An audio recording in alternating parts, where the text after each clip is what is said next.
This week on Lemon's Car Spotting. Hey everybody, it is Eric and it's Nick back, no longer Jay, and we are doing car spotting. Let's get to it. In Jay's own words, he's been fired from this job. Yeah. All right, let's go. Mostly for technical reasons, not for knowing bad old cars in a marginal way. Because if that were the case, we'd all be in trouble.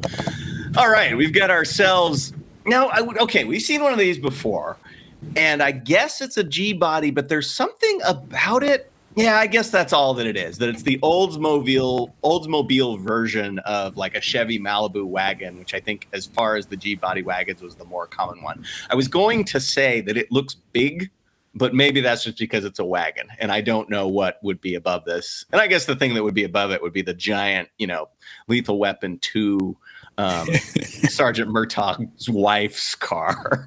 So I guess this is not that, so it's probably just a G body. Yeah. I think probably what it is like, what survived all of the G bodies and numbers, and it's the coupes. It's the little 3-box, 2-door, perfectly proportioned, and seeing a 4-door at all in any kind of G. That might be it, let alone a wagon. Yeah. So it's just, if you're just looking to like the mirror, like if you just block it out, you're like, that looks like a Cutlass. Got the egg crate grill, probably got a 307 in it. Heat wheels. This thing's optioned, man. It's done up. All right, next up, speaking of technical problems, there is a reason why I can't just cycle, and I gotta go to this thing. I've done it. All right. I am genius. Yeah, so much smoother than Jay. I have to cheat at this one. I mean, obviously, it's a 1929 Mercedes Gazelle-ish Oh, yeah. car. Rare but classic. There are several of these. And this one is a Panther Kallista, which, awesome. Man, if you know in the comments, please tell us. But for the life of me, I think these were not a kit. Like, this was a complete car you could buy. Does that sound right? You've got me. I mean, it does start sort of an existential discussion about what's the line between a kit car and a car. And I mean, it's much like the rules on obscenity, you know it when you see it. And I'm going to put this in the kit car category, which probably offends everybody in the Panther Kallista owners group. But I mean, come on, it's not a car, is it? I mean, it's certainly not a Mercedes Gazelle SS. That. Now, we had one of these on a rally. It wasn't one of these. I'm sorry. It was a Mercedes Gazelle kit car. That was an actual kit car. All Pinto stuff. So Pinto front suspension, Pinto drivetrain. And in that case, it was a Cologne V6 and a 2-speed automatic. Well, again, cheating and reading the comments, that's what this poster 714 car spotting says is it's you can either get the Lima 2.3 or the 2.9 Cologne produced from 82 to 90. Buddy, then it says when they closed in 1990, SsangYong, famous Korean brand, we're still waiting for one of those to show up at a Lemons race, in 1992 attempted to market the Kallista under their brand, but only 78 were made. Yeah. Now, if you can find the rare one of 78 SsangYong branded Panther Kallistas, king of the Lemons Paddock.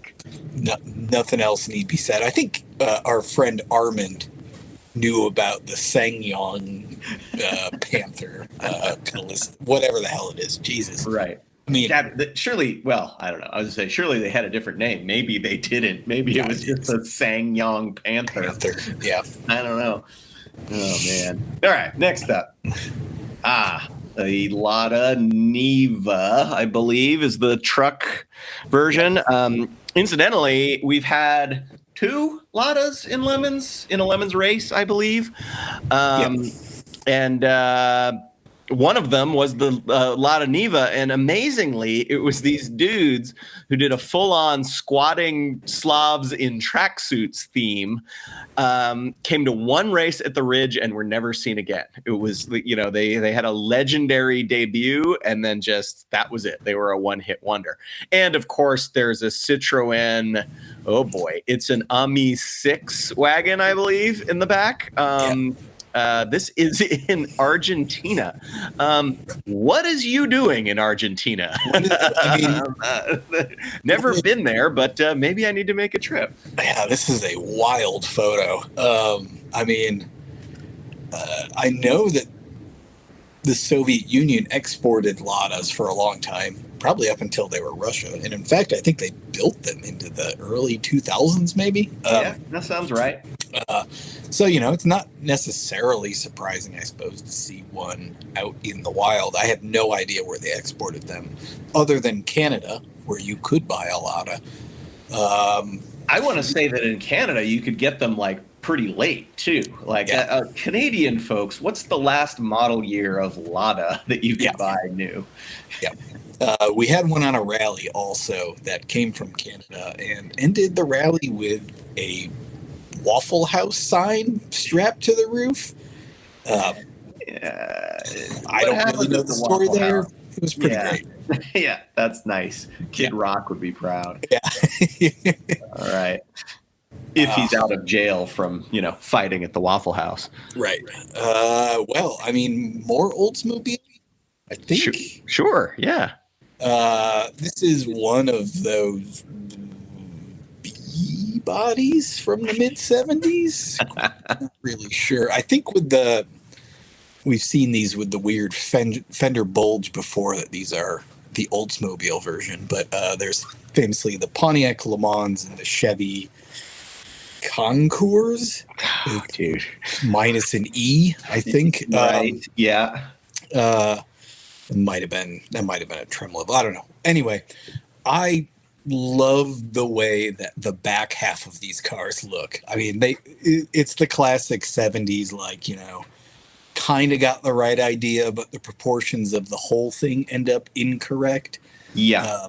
And if you're just looking from the door handle back, kind of flippin' sweet, but then they, jammed a bunch of straight lines at the front that don't work at all. I just have, first of all, this is incredible condition. Yeah. This smacks of some old dude who bought it new and has kept it in good shape the entire time. This is also a post from Hembradoodle, which is, of course, Kristen, one of our judges on the West Coast at Lemons races.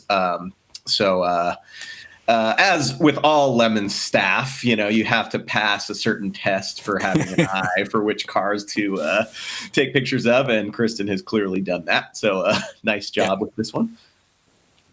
All right, next up. Now, we were just talking about Jurassic Park for other reasons a second ago, and I clearly the door was a later addition, and it's now kind of a work in progress, or is it? Or have they discovered something that is actually better than the original? I don't know, but yes, it's a Dodge. Jurassic Park vehicles have become pretty iconic. I mean, you see dudes driving around with Jurassic Park replica YJs. Jeep Wranglers, but I don't know that they ever had Dodge pickups on Jurassic Park or on Jurassic Park, as the case may be. Yeah, man, this is just next level of, obviously done at the time the movie originally came out and sun faded for, 30 years. Yeah. Spectacular. This smacks of the recorder, the the stupid flute version of the theme song. Yeah. It's just playing in my head as I look at it. That one, well, I'm sure there's a recorder version, but the one that I think is more famous is the melodica version, which is my personal favorite. I think that's the one I think I'm probably. It is, it is adjacent. You might be thinking of the Celine Dion "My Heart Will Go On" from Titanic recorder version, which is the superior version of that. Yeah. So, also, I just want to point out, we've mentioned before, cars that you pull up to a Tinder date in. Put that one on this. Put this one on that list for sure. Yeah. All right, last car of the week. Oh man, Nash Metropolitan. Yeah. Man, what do you say about these? This was like the first earnest attempt at building a compact car, and it turned out like a cartoon, basically. Weird little two-door. I don't even know if these have a back seat. I assume they probably have a tiny one. MG engine, I think. Yeah, it's like an A series MG engine. Something like that. We've had one in Lemons. I do believe it just changed hands to a very veteran Lemons person who will make it work for probably the first time ever. It never really worked. Yeah, right. It showed up, I think, at 2 races and did a grand total of like 3.5 laps. But Chris Overzet is involved in that transaction somehow, or he knows the people. Judge Chris here on the West Coast. Owner of many Lemons tattoos. In fact, Chris was just telling me he came upon a Dodge Caliber, and this is a guy. This is not his first rodeo. He drove it and was like, "This is not good enough for Lemons," and he then traded it for tattoos, and he hasn't gotten the tattoos yet. So post in the comments what Chris should get with the tattoo equity that he got by giving the tattoo artist a Dodge Caliber. I mean, it's got to be a Dodge Caliber, I think, but I'm sure there's other good choices as well. Yeah, I think that's right. By the way, I would love to see somebody go and get one of these billboard cars and just make it a Lemons car. The one that we always talk about is the one that's on the way to New Hampshire. People who've raced at NHMS have seen that thing. We've talked about it on this channel before, and it's something weird. It's something that's not your normal. I mean, it's a small, like, Italian car. Yeah. It's a Millicento or something like that, like a Fiat. Like a little thing, and it's like for a junkyard or something, and it's a car on a stick as advertisement. If anybody can, get one of those, get a before and after of like, this car lived on a stick for years and years. Anybody who's flown into SFO and driven into the city, there's a Chevy van on a stick somewhere there in South SF. So go grab that, turn it into a Lemons car. All right, I've got the hooptiest for this week. Nothing is in horrible shape, including the car on a stick. And then there's this, but I'm not gonna. I like that one. I'm not gonna call it the hooptiest. I'm going all the way back to the what is it? The Kallista. This thing is the hooptiest. We have a whole thing about people who think they can beat the system and make their own car. And the reality is that one dude in his garage who has an idea is still like vastly less resourceful in a literal sense. He has the least amount of resources compared to even the worst mainstream car maker. What I'm trying to say is, if you think you can build a car better than Chrysler, it sure seems like it on paper, but you can't. So this is my hooptiest. Yeah. As this is at least theoretically a real car made from a quote unquote real factory, I think that we would love, with a little bit of working with us, to see this in Lemons. So this is my pick for Lemons this week, giving you the Yeah, I mean, we've talked about kit cars in the past, and so many of them are based on Volkswagens. And Volkswagens, the factory Beetle is a real borderline for lemon tech. And then you take that off and put on a second generation Disneyland Autopia body. It's not going to make it better.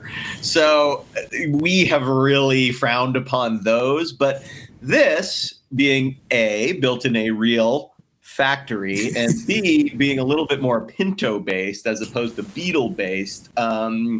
If you sent us some real detailed pictures about how it was all screwed together, and by us I mean tech boss John Pagel, I think he would work with you, and this would have potential to be able to meet our safety standards. So it would be sweet. At least we think so. And I mean, it's all Pinto stuff. Surely it's not going to be worse than a Ford Pinto, right?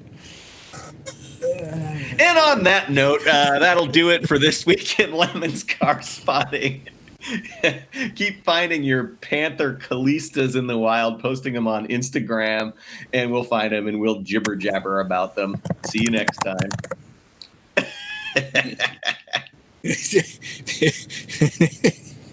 Of course it's brown.